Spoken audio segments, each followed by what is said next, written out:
To say that that's the reason that Justin Jefferson in 5 seasons, at best, Larry Fitzgerald's 17-year rubber stamp Hall of Fame career, it is Mr. Fat Gangster, straight up shameful. The ESPN released a ghastly abomination of a quarter century team, and there are so many egregious omissions, but none bigger than when Larry Fitzgerald. So ESPN, unfortunately, laid out basically a wet fart of wide receivers. And again, a lot of them are notable. 8 spots, though. Put this one down after that. sorry about that. It's just, I get so fired up talking about this. Yeah. Larry Fitzgerald was omitted for 8 other receivers. And here's the quarter century team. I think we've got it here. Specifically for wide receiver, they've got Randy Moss, Julio Jones, Marvin Harrison Sr., Calvin Johnson, Terrell Owens, Justin Jefferson. But then they also had, I believe, 2 honorable mentions, one of which was Antonio Brown. The other, was it Mike Evans? I can't remember who it was, but it wasn't Larry Fitzgerald. So again, if you're scoring at home, Julio Jones, Marvin Harrison Jr., Randy Moss, Calvin Johnson, Andre Johnson, I believe. Andre Johnson, Terrell Owens, Justin Jefferson, Antonio Brown. And again, there's so much to dissect here with a barf bag, but Bo, you've put together a graphic. Where does Larry Fitzgerald by chance rank in some of the more notable stats for a receiver during last century? Well, hold on. Let's, as you mentioned, Espo is going to be talking to Aaron Schatz, who is part of this. Seth Walder and Aaron Schatz collaborated on this just egregious list, the all quarter century team. Do we have the clip of Aaron Schatz giving a little bit of his reasoning going into this omission? Here it is, him and Espo on tomorrow's Southwest Bias. You can see the full interview. For example, we felt like people would be shocked that we did Justin Jefferson after only 5 years. But Justin Jefferson hasn't played with great quarterbacks. So what he's been able to do in 5 years with lesser quarterbacks, we thought was pretty phenomenal. And I have a feeling I know where that's going to bring you. Well, let's get into it. We can talk about a few of the Cardinals that made the list after this, but the big thing here in Arizona is obviously the omission of Larry Fitzgerald on this list. And you talk about quarterback play coming into account with Justin Jefferson. Larry Fitzgerald played with 16, caught passes from 16 different quarterbacks, 14 of which barely justified being NFL quarterbacks. It's surprising what a high percentage of Larry Fitzgerald's career was spent with Kurt Warner and Carson Palmer. More than you think. Yeah, there were a lot of bad quarterbacks, but most of them were for 4 games of Max Hall. To say that Kirk Cousins rivals any of the ham sandwiches that Larry Fitzgerald unfortunately had to try to prop up throughout his 17-year career is, I mean, it's wrong. It's flat out wrong. Kirk Cousins threw for 30-plus touchdowns multiple times for the Minnesota Vikings. You could count on him for over 4,000 yards each and every year he was wearing a Vikings uniform. To say that that's the reason that Justin Jefferson in 5 seasons, at best, Larry Fitzgerald's 17-year rubber stamp Hall of Fame career, it is Mr. Fat Gangster, straight up shameful. Now let's look at, as this is the quarter century team. So once we hit the 2000s, the 21st century, Larry Fitzgerald in his ranks as far as major receiving statistical categories, let's take a look at them. First, receiving yards, receptions, receiving touchdowns. Larry Fitzgerald's legendary 2000s performance. I mean, and Aaron, and I'm not going to give away the entire interview, but basically saying analytically, this is where he stacked up. That's where you get paralysis by overanalysis from me.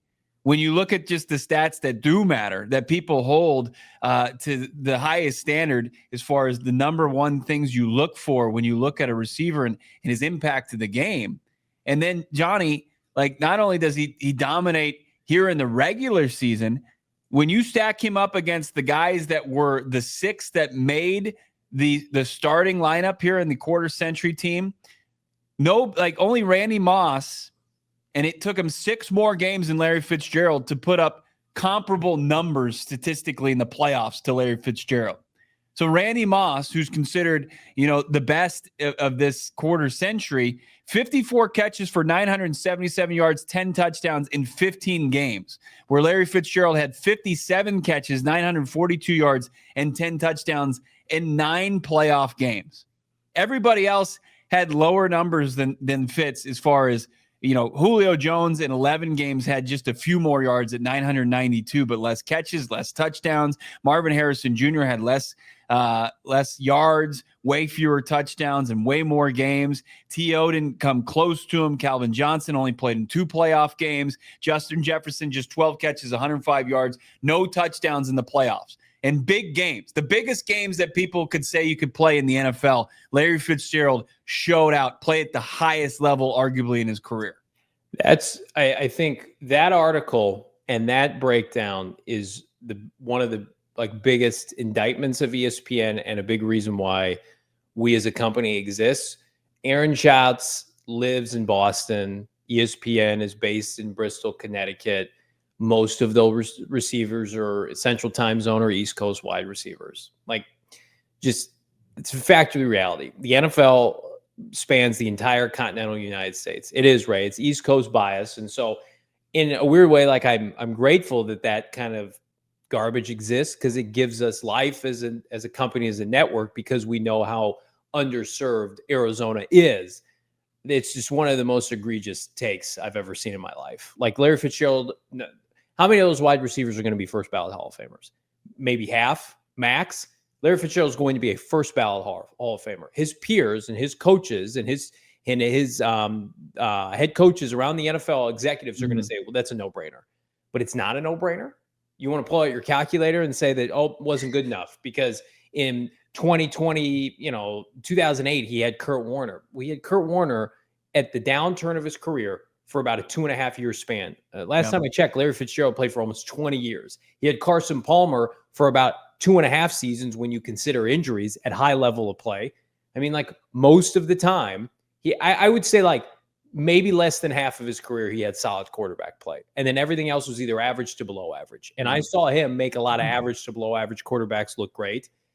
And again, this isn't a knock on these other players. I think they're all Hall of Fame worthy eventually, but Larry Fitzgerald at the end of the day is one of the top 5 greatest receivers of all time. And he played in an era early on where it was difficult to, catch football, especially his Super Bowl run.